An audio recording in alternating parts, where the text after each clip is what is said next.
our game tells this science fiction fantasy story. It's sci-fi in the way that you're kind of traveling around the universe and you have this cool technology and stuff, but it's more fantasy because it's telling this. It's got this story with a whole bunch of mythological background that it's pulling from, and you're running around with a sword, and the environment is very, very much this kind of like mixture between the two, where there's definitely this what feels like a magical element, but you can tell that there's some sort of ancient technology behind it.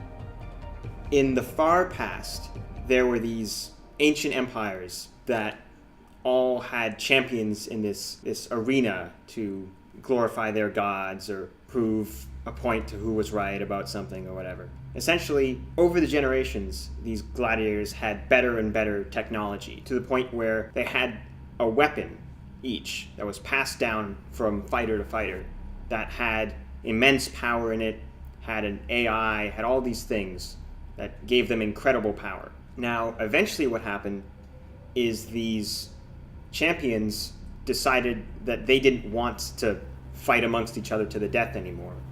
And they all united and gathered other rebels and essentially rebelled against these other empires, starting this civil war that tore the galaxy apart. Now, untold amount of time has passed since then, and so much technology has been lost, and civilization as a whole has retreated inwards towards the older, more core worlds, leaving the outer, abandoned planets just empty. There's lots of treasure and ancient technology that's hidden away there that no one knows about. Mm-hmm. And people would love to reach those areas, but the technology that it took to just even get to the planets that are in the farther outskirts of the galaxy, that technology is lost. And so what's happened is this regression of technology has led to a lot of crime, a much more uncivil type of universe where people don't fully understand the technology that they even have, let alone the technology that the ancient people had. So what's occurred is that a lot of the characters in this universe are thieves, are bounty hunters, are just people that aren't very nice. And this is where we pick up with our protagonist, Halen. Halen is a thief. She's a product of this galaxy-spanning war that basically destroyed all government.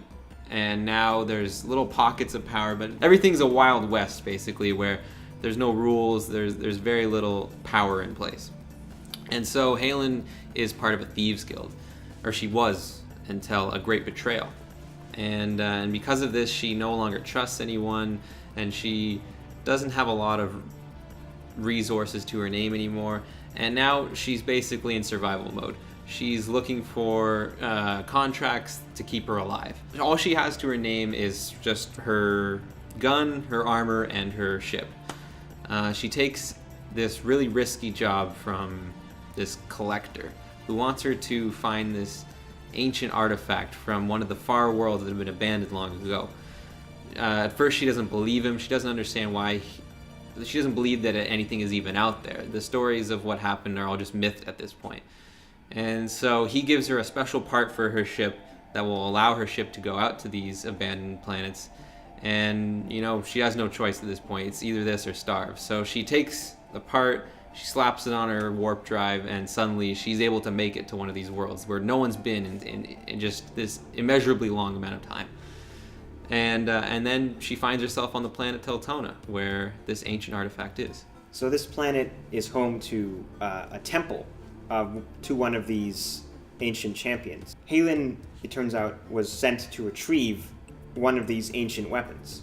She goes down to retrieve it, but when she goes to grab it at the base of this pit, it attempts to sync with her, like it did in the days of old. But it's because of time and incompatible technology, it doesn't quite work, and it only syncs up with just her arm. So now her and this AI inside the sword that Halen nicknamed Sharp have to work together to escape the pit. There are these robots that have been on the planet for not too long, maybe a few decades, and they've been using Sharp as a power source. He does hold this wealth of power, and it's basically been their one way of surviving. They depend on him to survive on this planet in the middle of nowhere. They can't leave. There's no way of leaving. They've been marooned there on a previous attempt to take the artifact. So when Halen arrives and Sharp and her sync up and they start escaping the temple, the robots, they are not happy. They start attacking you. They've been marooned there so long that they've regressed to this tribal-like state. They've painted like markings on their armor and done all this sort of stuff. It's an interesting ripple to like a normal robot enemy. The themes of the story that we're trying to tell is we have these two characters who have been betrayed. They've been lost for a long amount of time, and they've kind of found each other in this strange way, and they're trying to escape the planet for their own reasons, but in the end they have to work together because they are part of one being now. Also, the reason we chose ascending through this pit is that you've both fallen on these hard times, and you're working to ascend, to find a better way of life. A better rise life. up. At the beginning, Halen doesn't want to reveal like her full intentions of why she's taking Sharp. Sharp, his only goal is to get off the planet. He doesn't. He just wants to relive the glory days of traveling around the galaxy and whatnot. While Halen, she just wants to get this thing off her arm and get her money so she can survive. And so it's kind of this story of when or how should she tell him the truth? Should she even bother telling him the truth? And how much does he really care about her? He wants to find one of these great warriors of old, what he's made for. But that world that he's part of is long dead. And how is he going to live in this new world?